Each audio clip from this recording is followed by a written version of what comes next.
Selamat datang di Libya Channel 1784, menyajikan novel cerita, petualangan, perebutan tahta, harta, warisan, dendam dan cinta. Go for watching. Pendekar Naga Giok, penyerangan Kastil Darah. Matinya semua jenderal dari dataran awan membuat seluruh pasukan darat dataran awan menjadi terpuruk. Kesempatan itu dipergunakan sebaik-baiknya oleh pasukan darat dataran langit untuk menghancurkan semua pasukan daratan awan yang menyerang. Para perwira tinggi daratan awan yang tersisa tak mampu membendung para pasukan daratan langit yang menyerang, hingga banyak dari pasukan dataran awan yang mati di tempat itu. Begitupun halnya dengan para serangga yang merupakan hewan pelahap. Dengan kekuatan hati janin suci dari Putri Langyun, semua serangga itu sama sekali tak berkutik dibuatnya. Hingga pusaran awan hitam tempat keluarnya serangga-serangga kecil itu berhasil dihancurkannya. Di udara Tin Yu melakukan pertarungan sengit dengan Ketua Saigo. Tombak di tangan Ketua Saigo tiba-tiba saja terpecah dan menjadi puluhan jumlahnya. Tombak-tombak itu langsung memburu keberadaan Tin Yu yang membuat Tin Yu berjumpalitan ke belakang dan menebaskan pedang penguasa malam ke arah tombak-tombak yang memburunya. Untuk kesekian kalinya benturan kedua energi terjadi, yang menimbulkan gelombang kejut yang sangat kuat. Tin Yu telah mengetahui batas kemampuan lawan tarungnya yang masih berada jauh di bawahnya. Sengaja Tin Yu mengulur-ulur waktu agar Raja Digos segera datang untuk memberikan bantuan kepada orang kepercayaannya yang kini menjadi lawan tarungnya itu. Akan tetapi rencana yang sudah direncanakannya segera sirna. Setelah Putri Langyun datang membantu dan menyerang Ketua Saigo dengan kekuatan hati janin suci yang dimilikinya. Sayap di punggung Putri Langyun mengepak, hingga sang putri dapat melayang di udara sesuai dengan keinginannya. Dan pisau-pisau terbang dari kepakan sayap sang putri meluncur deras ke arah Ketua Saigo dengan cepat. Kecepatan pisau-pisau terbang itu tak terlihat oleh mata biasa. Hingga mau tak mau Ketua Saigo menghindari dan menangkis pisau terbang yang mengarah padanya. Ketua Saigo sama sekali tak menduga jika tombak yang dipakainya untuk menangkis salah satu pisau terbang milik Putri Langyun dapat berakibat fatal baginya.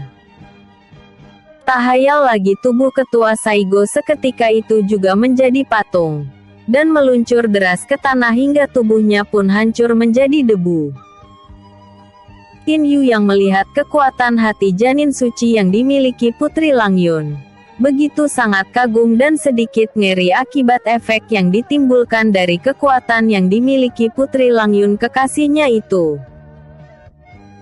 Kekuatan hati janin suci mampu menghancurkan tubuh kultivator kuat sekelas Ketua Saigo, hingga apapun yang ada di tubuhnya pun ikut hancur termasuk cincin ruangnya. Ini merupakan kekuatan yang sangat menakutkan, batin Tin Yu.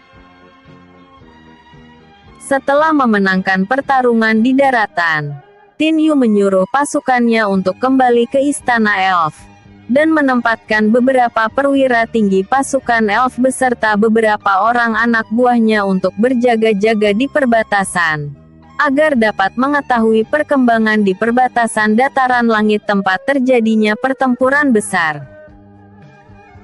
Dalam perjalanan pulang, Tin Yu bertemu beberapa Elf yang terluka. Mereka mengabarkan jika Istana Elf dan para pasukan terbang Phoenix telah melakukan pertempuran udara, hingga kekalahan ada di pihak dataran langit. Ketua Sanghao dan Pangeran Langtian tewas dalam pertempuran itu. Pohon Orji pun tersegel oleh kekuatan Raja Digos dan saat ini Istana Elf telah dikuasai oleh Raja Digos dan seluruh pasukannya. Mendengar laporan dari para elf, membuat darah Tin Yu mendidih. Dia tak menyangka jika Raja dari Kastil Iblis Darah telah membunuh saudara angkatnya. Tin Yu yang memendam amarah, Seketika itu panik karena melihat Putri Langyun yang berteriak histeris. Dia ingin membalaskan kematian kakaknya yang telah terbunuh saat bertempur melawan Raja Digos. Dengan segala upaya Tin Yu akhirnya dapat menenangkan sang putri. Di saat Putri Langyun telah dapat berpikir secara jernih, Tin Yu segera mengadakan rapat tertutup dengan para pimpinan pasukan elf. Di dalam rapat itu, Tin Yu mengatakan jika semua harus berpikir dengan jernih. Sedikit kesalahan akan membuat daratan langit akan hilang dari alam Vioni untuk selamanya. Apa yang harus kita lakukan sementara daratan langit telah dikuasai oleh mereka? Tanya salah satu pemimpin pasukan elf pemanah. Aku berpikir saat ini kastil iblis darah tengah lemah karena ditinggal oleh rajanya. Aku berkeinginan untuk menguasai kastil iblis darah. Setelah kita menguasainya maka kita akan membangun kekuatan di sana untuk menghadapi Raja Digos dan pasukan udaranya. Jawab Tin Yu. Semua yang ada di dalam rapat tertutup itu saling berpandangan satu dengan yang lainnya. Mereka merasa mustahil untuk menyerang kastil iblis darah yang tentunya masih dijaga ketat oleh para pasukan yang ditinggal di sana. Akan tetapi mereka semua tak bisa berbuat apa-apa saat Putri Langyun menyetujui usul dari Tin Yu tersebut. Dan pada akhirnya mereka semua menyetujui untuk menyerang kastil iblis darah. Setelah terjadi kesepakatan, Tin Yu mengajak Putri Langyun dan ke-10 pemimpin pasukan elf untuk pergi menuju ke kastil iblis darah menggunakan batu bara giok yang mempunyai kecepatan secepat cahaya, dan menyuruh para perwira elf beserta pasukannya untuk menyusul mereka dari belakang. Batu bara giok melesat cepat menembus awan, dan pada akhirnya mereka sampai ke tujuan yaitu kastil iblis darah. Dari atas batu bara giok, mereka semua melihat jika masih banyak prajurit yang menjaga kastil tersebut.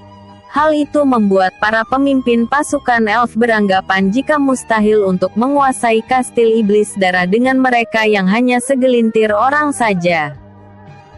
Apa yang harus kita lakukan? Sementara kita tak mempunyai pasukan yang akan menggempur kastil iblis darah yang dijaga ketat itu. Tanya salah seorang pemimpin pasukan elf pelapis. Kalian semua tak usah khawatir.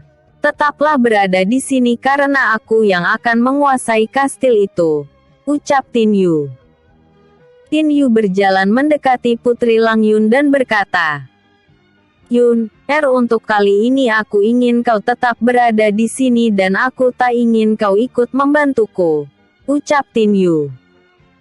Tapi Kak Tin, aku tak ingin kau berjuang sendiri. Protes Putri Langyun. Jika kau masih menganggapku sebagai seorang pendamping masa depanmu, maka tetaplah berada di atas batu bara giok ini. Dan jika kau ingin hubungan kita berakhir maka kau pergi untuk membantuku. Ucap Tin Yu dengan ketegasan di dalam perkataannya. Setelah berkata seperti itu, Tin Yu melesat ke depan gerbang kastil. Sesaat dia berdiri di sana sambil bergumam. Maafkan aku Yuner, semua ini demi kebaikanmu karena segel kegelapan yang akan kuaktifkan akan membahayakan dirimu jika kau berada di sini bersamaku. Prajurit tengkorak putih dari segel kegelapan tak akan pandang bulu dan akan menyerang siapapun yang dijumpainya selain aku dan orang-orang yang telah melakukan kontrak darah denganku. Gumam Tin Yu. Setelah itu Tin Yu memasang 6 segel kegelapan yang telah diaktifkannya. Tak berselang lama dari dalam segel kegelapan berhamburan prajurit tengkorak putih dan langsung menuju ke dalam kastil iblis darah. Tin Yu memanggil Gonggo yang berada di dalam alam batinnya. Dan tak lama kemudian Raja Gorila Emas Raksasa seketika hadir di depan Tin Yu sambil menggenggam tinju memberi hormat. Gonggo siap menjalankan perintahmu Tuan Muda, ucapnya. Gonggo sahabatku, Aku ingin kau membantuku dalam menguasai kastil ini. Dan aku ingin kau juga mencari Putri Sorari dan bawa dia bersamamu sebelum para prajurit tengkorak putih yang lebih dahulu menemukannya. Ucap Tin Yu. Baik Tuan Muda. Ucap Gonggo singkat. Tak lama kemudian mereka berdua menerobos masuk ke dalam kastil iblis darah. Dari atas batu bara giok semua elf yang menyaksikan hal itu semakin yakin jika Tin Yu merupakan penyelamat bagi negeri daratan langit. Dan mereka pun semakin menaruh rasa hormat kepada Tin Yu. Bersambung. Episode sebelumnya. Pertempuran di perbatasan. Episode berikutnya. Makhluk pelahap alam semesta. Makhluk pelahap alam semesta. Prajurit tengkorak putih terus menerobos ke setiap tempat yang ada di dalam kastil iblis darah, dan menghancurkan apapun yang berbentuk makhluk hidup dengan meledakkan tubuh mereka ketika tersentuh dengan makhluk hidup yang berada di dalam kastil iblis darah. Di tengah-tengah kastil Tin Yu bertemu dengan 3 makhluk pelahap, yang merupakan bawahan Raja Digos terkuat yang sengaja ditinggal untuk melindungi kastil iblis darah dari ancaman para penghuni dataran langit yang mencoba menyusup. Makhluk itu berupa 3 serigala dengan kobaran api di tubuh mereka, yang mengeluarkan aura yang tak dapat terdeteksi oleh Tin Yu di tingkat apa mereka sekarang. Dari mana Raja Digos mendapatkan makhluk-makhluk aneh ini? Apakah dia telah bersekutu dengan makhluk-makhluk dari alam semesta dengan melakukan pengorbanan dan ritual khusus, hingga harus mengorbankan makhluk hidup agar mereka semua dapat membantu Raja Digos dalam memenuhi keinginannya dalam menaklukkan dataran langit dan menguasai alam inti Vioni seutuhnya? Batin Tin Yu. Kau benar anak muda. Kami adalah makhluk-makhluk pelahap dari alam semesta. Dengan persembahan Raja Digos dengan memberikan makhluk hidup sebagai persembahannya maka kami semua akan menjadi bertambah kuat. Dan hanya Raja Digoslah yang mampu menghubungkan antara alam semesta dan alam inti Vioni ini hingga kami bisa berada di sini. Ucap salah satu sosok serigala bertubuh api yang ada di hadapan Tin Yu. Tin Yu tersentak kaget karena ketiga makhluk itu dapat membaca apa yang ada di dalam hatinya, yang membuat Tin Yu buru-buru menutup batinnya dengan menggunakan kekuatan ilahi yang dimilikinya. Aku harus mendapatkan keterangan dari makhluk pelahap ini. Apa tujuan sebenarnya mereka masuk ke dalam alam inti Vioni? Batin Tin Yu. Tak lama kemudian Tin Yu pun berkata, apakah di alam semesta tempat kalian berada terdapat seorang raja yang memimpin kalian semua? Tanya Tin Yu. Ha. Karena kau sebentar lagi akan mati di tangan kami maka aku akan menceritakan tentang keberadaan kami agar kau tak penasaran setelah kami bertiga melahap roh jiwamu.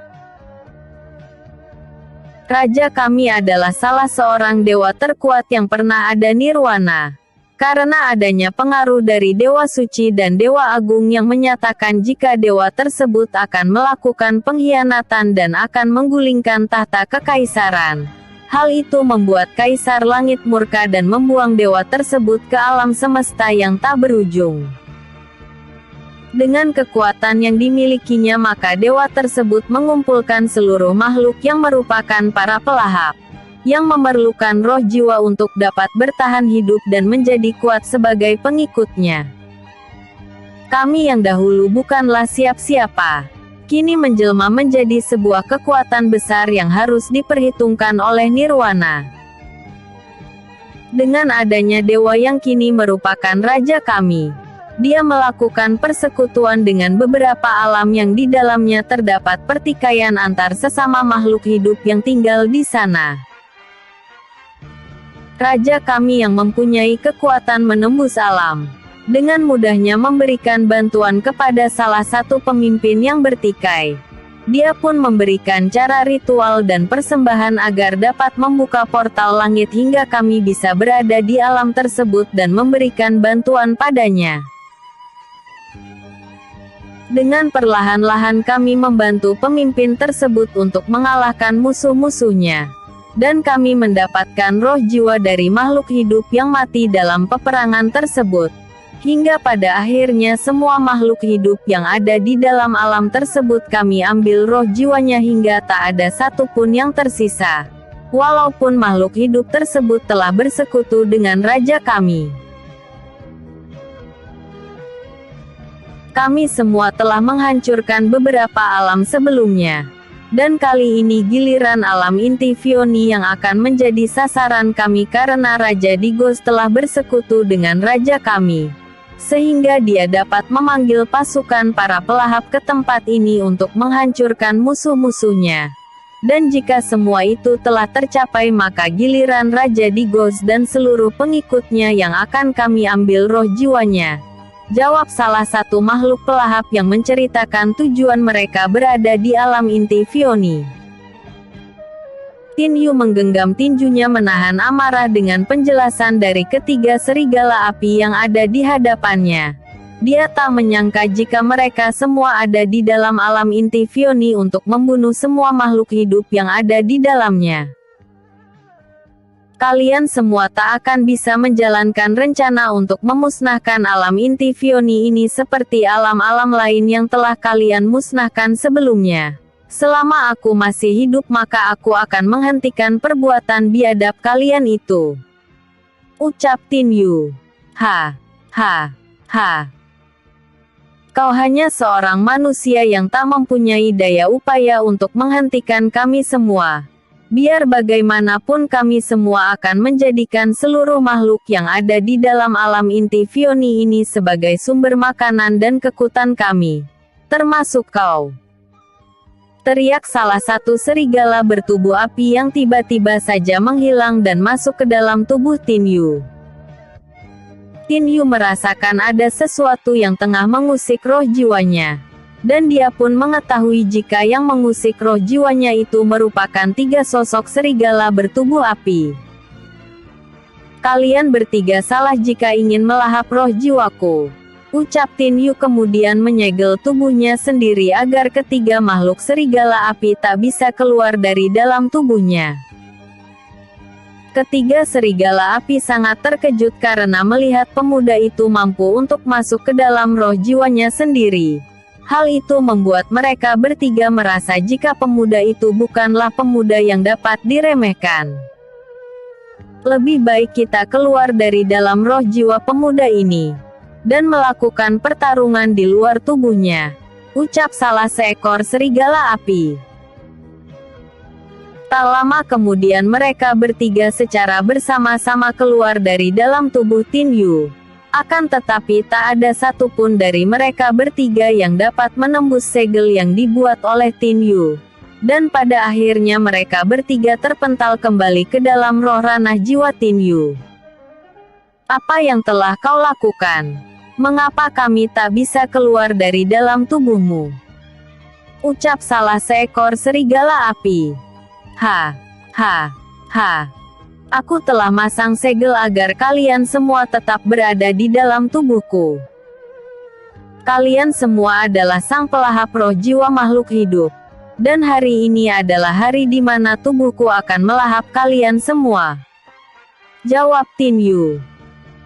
Setelah berkata seperti itu, teratai Nirwan tiba-tiba saja muncul dan membungkus tubuh ketiga serigala api. Hingga energi mereka terserap habis dan tubuh tiga serigala itu pun sirna. Setelah berhasil membunuh ketiga pelahap yang merupakan makhluk dari alam semesta, Tin Yu duduk bersila di tempat itu dan bermeditasi memikirkan kembali perkataan ketiga serigala api yang telah dimusnahkannya.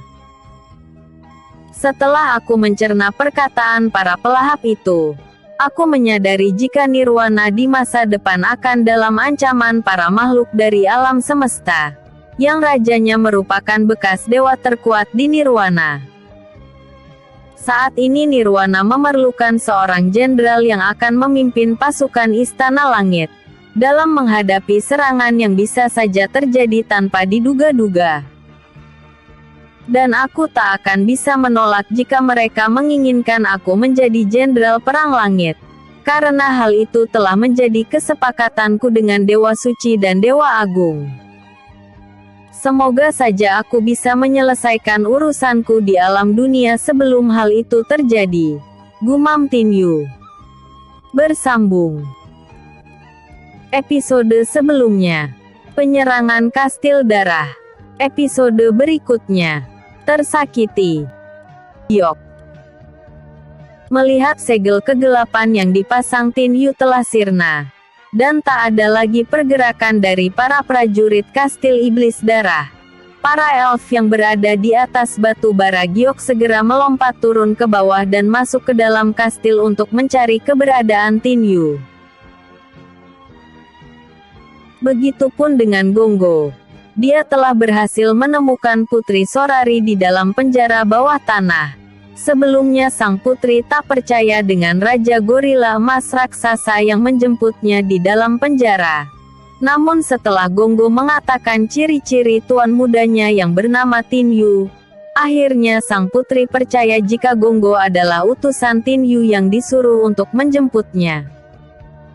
Setelah sang putri mengakuinya, maka Raja Gorila Emas Raksasa membawa Putri Sorari menuju ke tempat Tin Yu berada.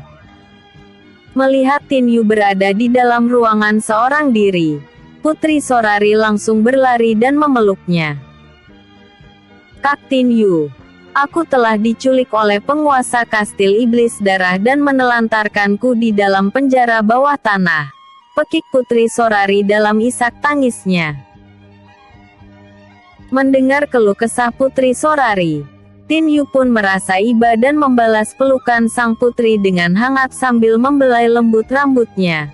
Semua itu dilakukan Tin Yu untuk menenangkan hati Putri Sorari yang syok dengan apa yang dialaminya belakangan ini.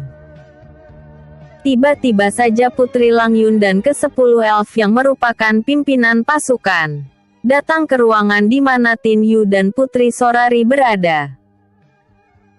Putri Langyun melihat bagaimana kekasihnya tengah memeluk mesra seorang wanita cantik di dalam ruangan itu. Rasa cemburu seketika melanda hatinya yang membuat perasaan hati Putri Langyun hancur berkeping-keping. Tin Yu yang melihat kehadiran Putri Langyun di tempat itu menjadi serba salah. Dia bingung dengan apa yang harus dilakukannya. Mengapa bisa seperti ini? Mengapa Putri Langyun hadir di saat yang tak tepat? Dan bagaimana aku harus menjelaskan kepadanya jika aku dan Putri Sorari tak punya hubungan apa-apa? Aku tak mungkin membiarkan Putri Sorari yang tengah terpuruk seperti ini. Tapi jika aku terus memeluknya maka dengan sendirinya aku telah menyakiti hati seorang gadis yang merupakan kekasihku sendiri. Batin Tin Yu.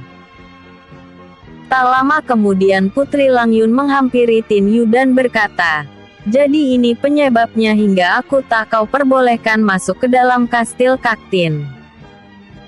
Katakan padaku apakah wanita ini merupakan salah satu wanita yang kau jaga hatinya sebelum aku? Aku ingin kau menjawab pertanyaanku dengan sejujur-jujurnya. Jika memang wanita ini merupakan salah seorang wanita yang kau jaga hatinya maka aku tak mempermasalahkan hal itu," ucap Putri Langyun. Putri Sorari sangat terkejut mendengar adanya seorang wanita yang berkata seperti itu di belakangnya. Dia pun melepaskan pelukannya dari Tin Yu dan menoleh ke belakang kemudian mengarahkan pandangannya pada pemuda tampan yang ada di hadapannya yang terlihat begitu gelisah. "Siapa wanita itu Kak Tin Yu? Apakah kau mengenalnya?" tanya Putri Sorari.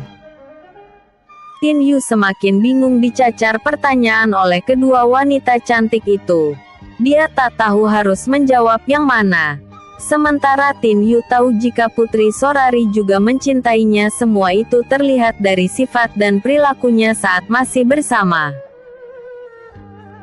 Aku tak pernah mengucapkan kata cinta terhadap Putri Sorari yang menandakan suatu ikatan. Tapi dengan Putri Langyun berbeda. Aku dan dia telah terlibat suatu ikatan asmara. Biar bagaimanapun aku tetap membela Putri Langyun yang kini telah sah menjadi kekasihku. Batin Tin Yu. Tak lama kemudian Tin Yu pun berkata, namanya Putri Langyun dan dia sekarang adalah kekasihku. Jawab Tin Yu kepada Putri Sorari. Yuner, dia bukanlah dua orang yang kujaga hatinya sebelum kau. Maafkan aku karena telah membuatmu marah.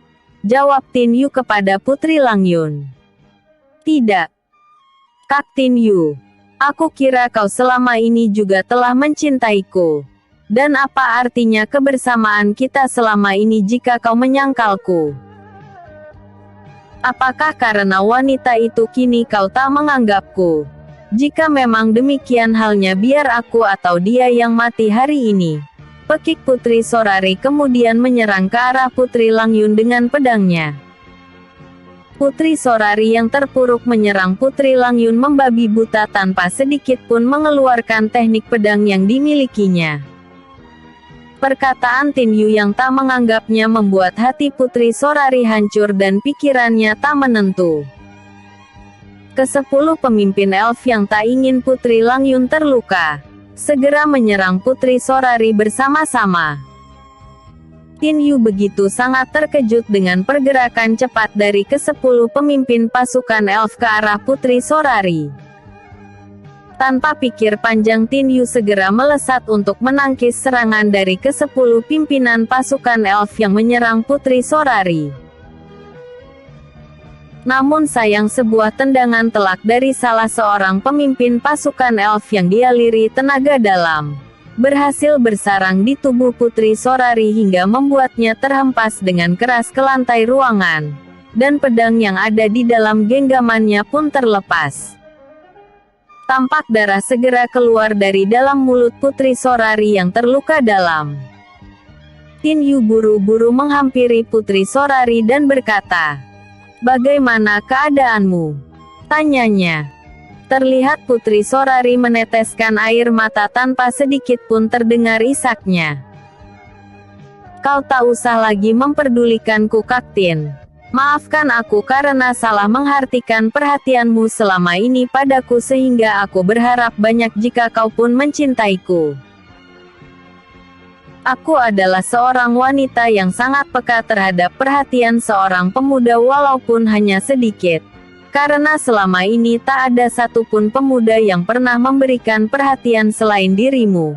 Maka aku pun menaruh harapan banyak padamu. Aku tak apa-apa.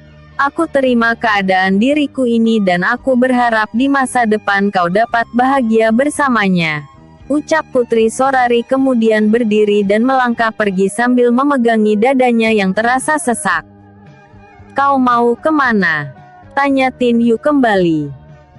"Aku akan pergi dan ku minta padamu, Kak Tin, biarkan aku pergi," jawab Putri Sorari.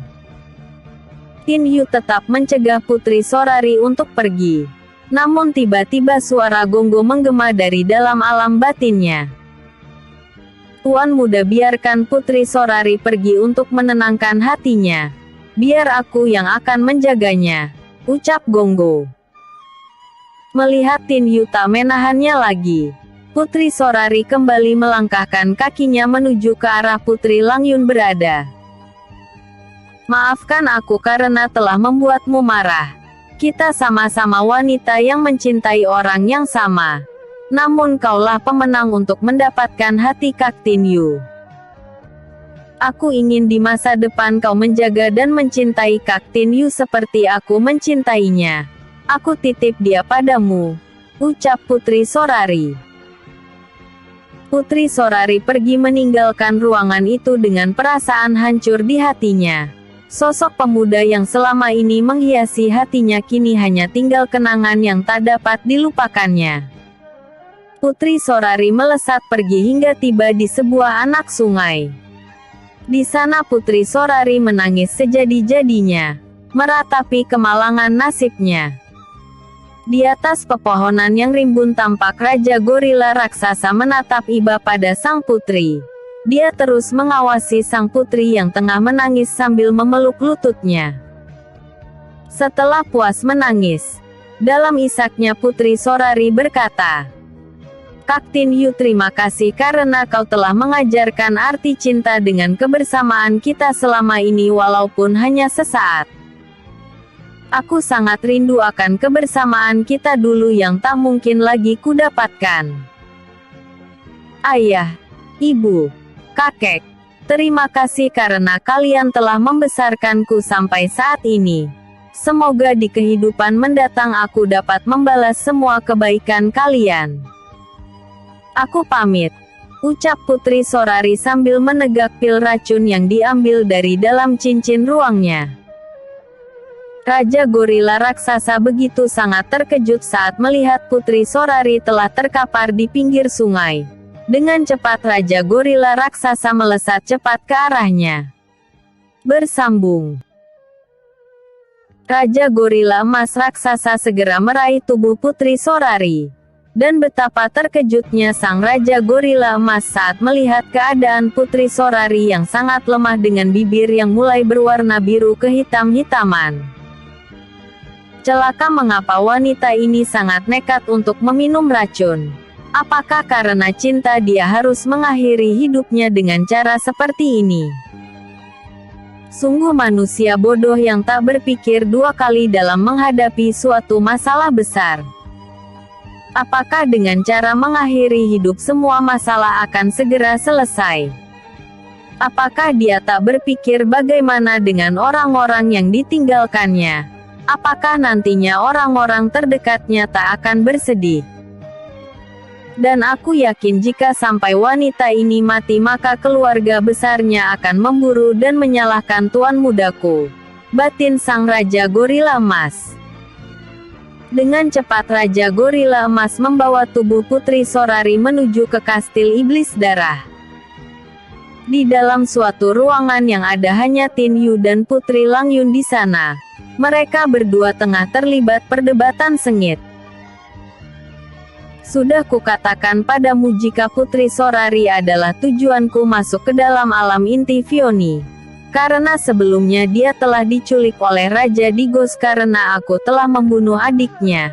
Apakah yang kukatakan ini kurang jelas bagimu? Tanya Tin Yu dengan sedikit penekanan di dalam perkataannya. Aku lihat saat Kak Tin memeluknya. Kak Tin begitu menikmati pelukan itu bersamanya. Dan mengapa pada saat Kak Tin melihatku Kak Tin tak melepaskan pelukan itu? Apa Kak tak berpikir jika saat itu Kak Tin telah menyakitiku? Tanya Tin Yu. Tin Yu sudah sangat pusing dengan segala pertanyaan dari Putri Langyun. Apalagi ditambah dengan perginya Putri Sorari yang tengah terluka. Hal itu semakin membuat Tin Yu semakin merasa bersalah pada keluarga besar Raja Zheng Bilang yang merupakan ayah Putri Sorari dan sekaligus murid ayahnya sendiri. Merasa muak dengan keadaan yang ada, membuat Tin Yu lepas kontrol dalam berdebat dengan Putri Langyun. Inilah aku, pemuda yang kau cintai, yang selalu menebar pesona hingga seluruh wanita cantik yang ada di seluruh alam ingin menjadi kekasihku. Jika kau tak ingin bersamaku lagi maka mulai saat ini hubungan kita berakhir, jawab Tin Yu dengan kekesalannya. Mendengar perkataan Tin Yu membuat emosi sang putri meninggi dan dia pun berkata, "Jika kau ingin hubungan kita berakhir maka aku akan pergi darimu," ucap Putri Langyun kemudian pergi meninggalkan Tin Yu. Tin Yu menarik napas dalam-dalam, sekedar untuk melepaskan kekesalan yang ada. Mengapa dia masih bersifat kekanak-kanakan dalam menghadapi suatu masalah? Aku tahu kau cemburu padaku tapi bukan begini caranya. Kita masih bisa bicara baik-baik agar hubungan ini takkan kandas dan jika kau berkeinginan untuk pergi dariku maka aku pun akan melakukan hal yang sama seperti yang kau inginkan, batin Tin Yu. Setelah kepergian Putri Langyun, Raja Gorila Emas datang menghampiri Tin Yu dengan membawa Putri Sorari bersamanya. Tuan muda, maafkan aku. Putri Sorari sekarang ini dalam keadaan kritis. Dia telah meminum racun untuk mengakhiri hidupnya, ucap Raja Gorila Emas. Tin Yu segera memeriksa keadaan Putri Sorari. Dan betapa terkejutnya Tin Yu saat melihat racun yang ada di tubuh Putri Sorari kini telah menyebar di seluruh tubuhnya. Dengan cepat Tin Yu menaruh Putri Sorari ke lantai ruangan. Setelah itu dia pun menggunakan kekuatan dari teratai nirwana untuk pertama kalinya dalam mengobati Putri Sorari. Seketika itu bunga teratai nirwana yang berwujud bayangan langsung membungkus tubuh Putri Sorari. Hingga seluruh racun yang berada di dalam tubuh sang putri seketika itu menguap dan hilang tanpa bekas. Wajah Putri Sorari yang tadinya mulai membiru, kini telah berubah cerah kembali yang menandakan semua racun yang berada di dalam tubuhnya telah sirna. Tak berselang lama Putri Sorari pun tersadar dari pingsannya. Melihat Putri Sorari tersadar, Raja Gorila Emas segera pergi meninggalkan ruangan itu. Hal itu dilakukannya agar kedua muda-mudi itu dapat menyelesaikan masalahnya dengan berbicara dari hati ke hati. Tanpa sepengetahuan Tin Yu, Putri Lang Yun yang penuh dengan amarah di hatinya pergi menuju ke daratan langit seorang diri. Tujuannya untuk membalaskan dendam kematian kakaknya yang berakhir di tangan Raja Digos. Dengan kekuatan hati janin suci, Putri Lang Yun melesat cepat menembus rimbun pepohonan hutan sampai pada akhirnya Putri Lang Yun berpapasan dengan pasukan dari daratan langit. "Putri, tunggu!" teriak salah seorang komandan pasukan saat melihat Putri Lang Yun melintas di hadapannya. Putri Lang Yun yang masih terbawa emosi akibat pertengkarannya dengan Tin Yu, tak menghiraukan komandan pasukan itu. Dia tetap melesat menuju ke arah dataran langit. Mengapa Putri Lang Yun menuju ke arah dataran langit berada? Jangan-jangan dia ke sana untuk bertempur melawan semua pasukan dataran awan yang telah menguasai istana elf seorang diri. Jika memang itu terjadi maka nyawa Putri Lang Yun bisa terancam. Aku tak boleh membiarkannya bertempur seorang diri. Aku dan pasukanku akan ikut bertempur bersamanya, batin komandan pasukan elf. Dengan perintahnya, seluruh pasukan dataran langit yang ada, segera berbalik arah menuju ke dataran langit menyusul Putri Lang Yun. Sementara itu Tin Yu yang melihat Putri Sorari mulai tersadar. Dia pun segera memberikan segelas air putih kepadanya. "Minumlah, agar tenggorokanmu tak kering akibat racun yang kau minum," ucap Tin Yu. Putri Sorari meminum air di gelas itu sedikit demi sedikit, dan tak berani menatap wajah Tin Yu. "Putri, apa yang kau lakukan ini merupakan hal bodoh yang pernah kulihat.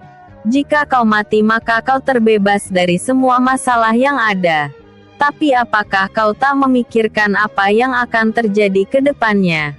Bagaimana aku mempertanggungjawabkan kematianmu kepada Raja Zheng Bilang ayahmu dan Ketua Zheng Long kakekmu? Mereka berdua pasti akan menyalahkanku dengan kematianmu itu. Apakah kau merasa senang jika mereka harus melakukan pertarungan denganku demi untuk membalaskan dendam kematianmu?" ucap Tin Yu. "Maafkan aku Kak Tin. Saat itu aku sudah tak dapat berpikir secara jernih. Hingga aku harus mengakhiri hidupku dengan cara meminum racun," jawab Putri Sorari. "Sudahlah. Mulai sekarang aku tak ingin kau melakukannya lagi. Cukup sampai di sini karena aku tak ingin hal itu terjadi padamu kembali," ucap Tin Yu. "Baik Kak Tin Yu. Aku akan menuruti semua perkataanmu," jawab Putri Sorari singkat. Sehari setelah kejadian itu, seorang elf dari pasukan pemanah datang ke Kastil Iblis Darah untuk menyampaikan pesan dari komandan pasukan jika seluruh pasukan elf yang menuju ke Kastil Iblis Darah kini berubah haluan menuju ke daratan langit. Mereka semua ingin bertempur bersama dengan Putri Langyun yang telah duluan pergi menuju ke Istana Elf.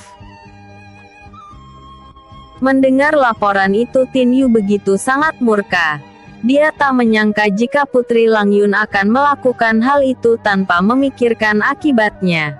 Dan rencana yang telah dibuatnya untuk mengambil alih kembali dataran langit akhirnya harus berjalan tak sesuai dengan apa yang diharapkan oleh Tin Yu. Tin Yu menatap ke 10 pemimpin pasukan elf yang mulai gelisah. Dan Tin Yu menyadari apa yang ada di dalam pikiran mereka semua. Lantas Tin Yu pun berkata, "Pergilah. Aku tahu kalian mengkhawatirkan Putri Langyun," ucapnya. Mendapat persetujuan dari Tin Yu, tanpa pikir panjang ke 10 pemimpin pasukan elf segera pergi meninggalkan Kastil Iblis Darah, menuju ke daratan langit. Hari itu juga bersambung. Episode sebelumnya, tersakiti. Episode berikutnya, menghimpun semua pasukan tempur.